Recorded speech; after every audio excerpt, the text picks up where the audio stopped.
আজকে এই 15টি বছর আওয়ামী লীগের দুঃশাসনে, শেখ হাসিনার দুঃশাসনে দেশ কিভাবে ছিল, জনগণ কিভাবে ছিল, বিএনপির নেতৃবৃন্দ আমরা কিভাবে ছিলাম সেটা আপনারা ভালো করে জানেন। তাদের দুঃশাসনে দেশে গণতান্ত্রিক পরিবেশ বলতে যেটা বোঝায় সেটা ছিল না, মানুষের কথা বলার অধিকার ছিল না, মানবাধিকার বলতে কোনো কিছু ছিল না। আওয়ামী লীগের একেবারে শীর্ষ নেতৃবৃন্দ থেকে একেবারে গ্রাম পর্যায়ে নেতারা এক একজন ফুলে 10টা হয়ে তারা আমাদের জনগণের উপরে কি নির্যাতন চালিয়েছে তা আপনারা জানেন। 5ই অগাস্ট ছাত্র জনতার অভ্যুত্থানের মাধ্যমে স্বৈরাচারী খুনি শেখ হাসিনা সরকার এদেশ থেকে পালিয়ে গেলেও, পালিয়ে যাওয়ার পরে আমাদের নেতা তারেক রহমান, খালেদা জিয়া জেল থেকে বেরিয়ে আমাদের মহাসচিবের মাধ্যমে জনগণের সামনে উপস্থাপন করেছে যে আওয়ামী লীগ পরাজিত শক্তিকে আমরা তাদেরকে দেখভাল করব, তাদের আমরা কোনো জুলুম করব না। আমরা তারেক রহমান বলেছে পরাজিত শক্তিকে যদি আমরা জুলুম করি তাহলে আমাদের বিজয়ের যে মহিমা, এই মহিমায় কালিমা লেপন পড়ে যাবে।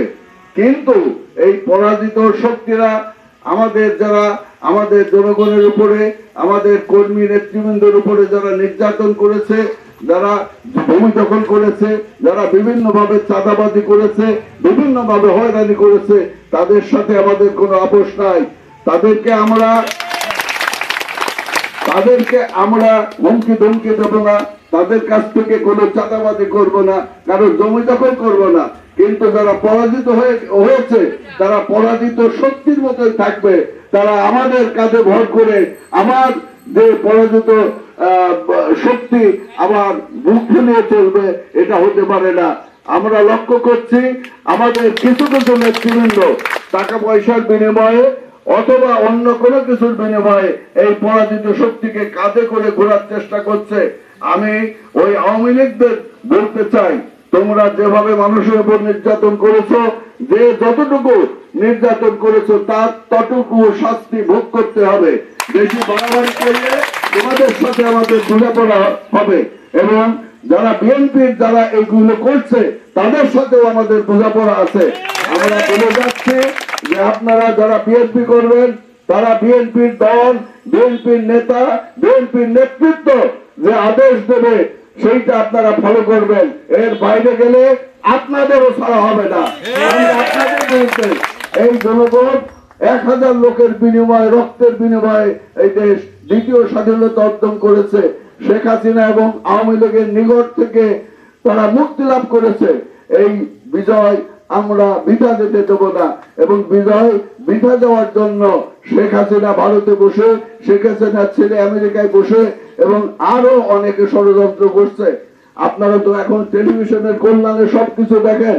তারা প্রথমে হিন্দুদের দিয়ে হিন্দুদের নির্যাতন করছে বলে তারা একটা মিছিল করে বিদেশকে দেখাতে যাচ্ছিল যে এখন হিন্দুদের আর সেখানে থাকতে যাচ্ছে না। আপনারা কি এখানে কোন হিন্দুদের কোন নির্যাতন করা হয়েছে? তারপরে আপনার যে বিচার বিভাগ ছিল, প্রধান বিচারপতি সহ অন্যান্য বিচারপতি, তাদের মাধ্যমে এই বিচার বিভাগীয় কু করার ষড়যন্ত্র করছিল। আমাদের এই ছাত্ররা, সচেতন ছাত্র সমাজ এটা জেনে পরের দিনে সুপ্রিম কোর্ট ঘেরাও করে সমস্ত বিচারপতিকে পদত্যাগ করতে বাধ্য করেছে।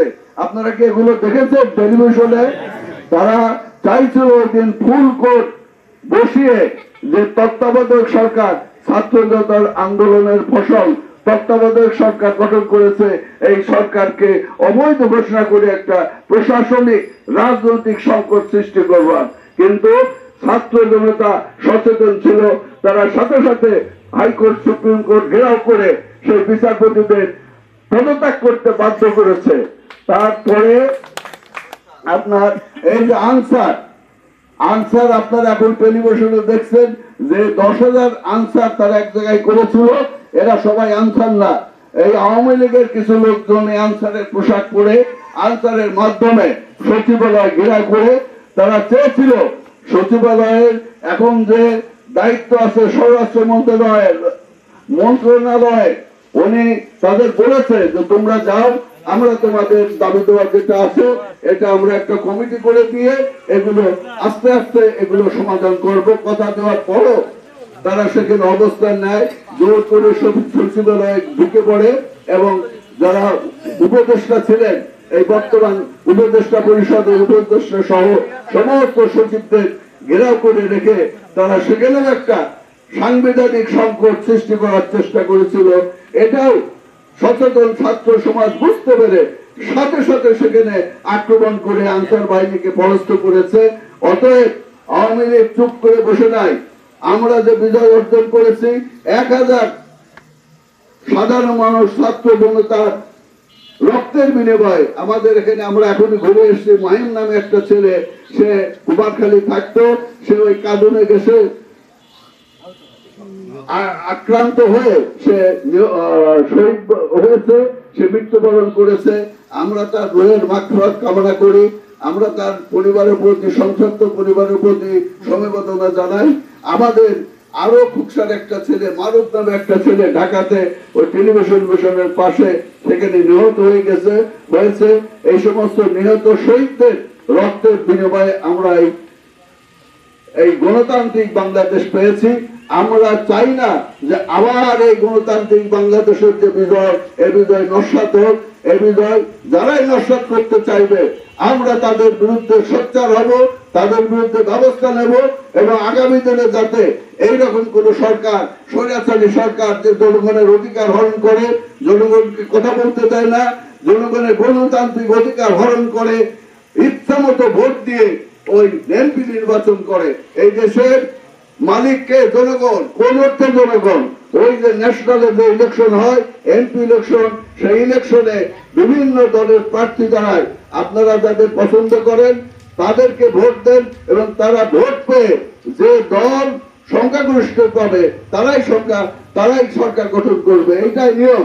কিন্তু সেটাই শেখ হাসিনার আমলে কি সেটাই ছিল?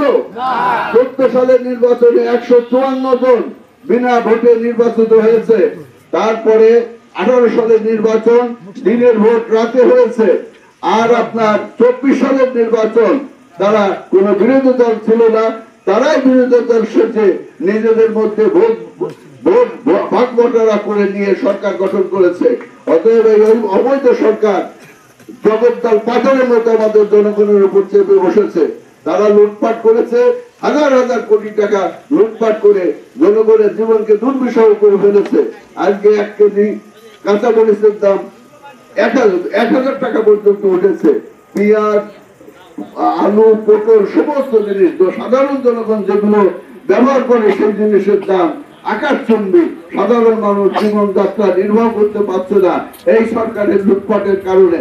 আপনারা তো এখানে টেলিভিশনে দেখেন, আপনারা যারা নেট দেখেন তারা দেখবেন এই এস আলম 4টা ব্যাংক, ইসলামী ব্যাংক সহ 4টা ব্যাংক জোর করে দখল করেছিল এবং এই ব্যাংক থেকে 1.5 লক্ষ কোটি টাকা তারা পাচার করেছে।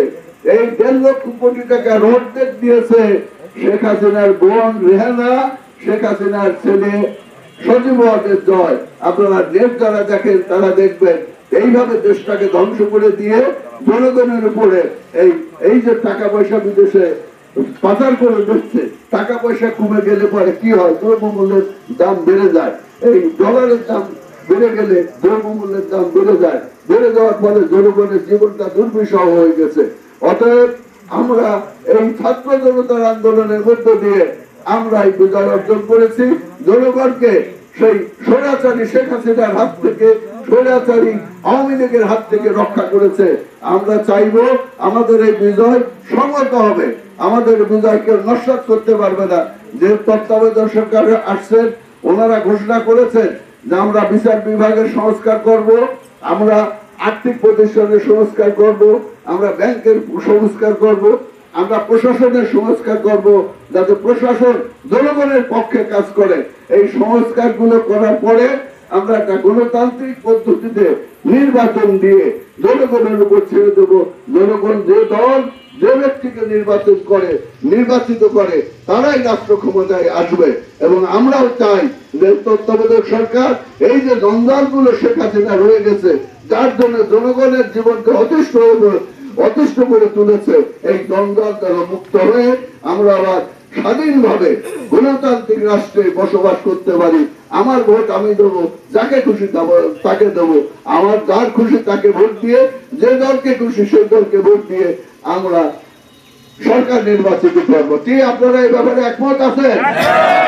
আমরা চাই যে এইভাবে এই তত্ত্বাবধায়ক সরকার এই দলদাল মুক্ত করে একটা গণতান্ত্রিক পরিবেশে নির্বাচন দেবে।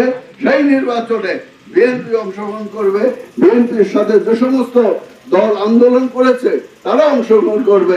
আমাদের জনগণ বিএনপির সাথে যারা থাকবে তাদেরকে ভোট দিয়ে বিএনপির সরকার, খালেদা জিয়ার সরকার, তারেক রহমানের সরকার প্রতিষ্ঠা করে এদেশের মানুষকে মুক্তি দেবে ইনশাল্লাহ। এই আমি বলে আবারও বলে দিতে চাই, আওয়ামী লীগের মতো থাকেন, কে কতটুকু জনগণের উপরে অন্যায় করেছেন আপনারা বিবেক জানে, সেটা দেবেন, সেটা আপনারা বিবেকের কাছে প্রশ্ন করে উপলব্ধি করবেন।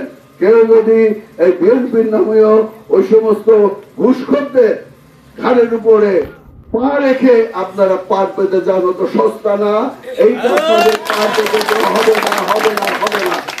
আমরা এই পয়গাম নিয়ে বিএনপি, তারেক রহমানের, খালেদা জিয়ার এই পয়গাম আপনাদের কাছে পৌঁছায় দেওয়ার জন্য আমরা আসছি। আমরা সবাই ভালো থাকবো, সবাই গণতান্ত্রিক পরিবেশে বাস করব। আমরা যাতে আমাদের বাল বাচ্চা নিয়ে সুখে শান্তিতে থাকতে পারি, আমাদের যে আয় সেই আয়ের মধ্য দিয়ে যেন আমরা আমাদের সংসার চালাতে পারি, আমাদের বাল বাচ্চাদের মুখে দুটো গ্রাস, দুটো ভাত, ডাল ভাত সংস্থান করতে পারি, এইরকম একটা পরিবেশ হবে। এই আশা পোষণ করে আপনাদেরকে এখানে আসার জন্য ধন্যবাদ, অভিনন্দন, কৃতজ্ঞতা জানিয়ে আমার বক্তব্য শেষ করছি। খুদা হাফেজ। বাংলাদেশ জিন্দাবাদ, খালেদা জিন্দাবাদ, তারেক রহমান জিন্দাবাদ, শহীদ জিয়া অমর হোক। খুদা হাফেজ।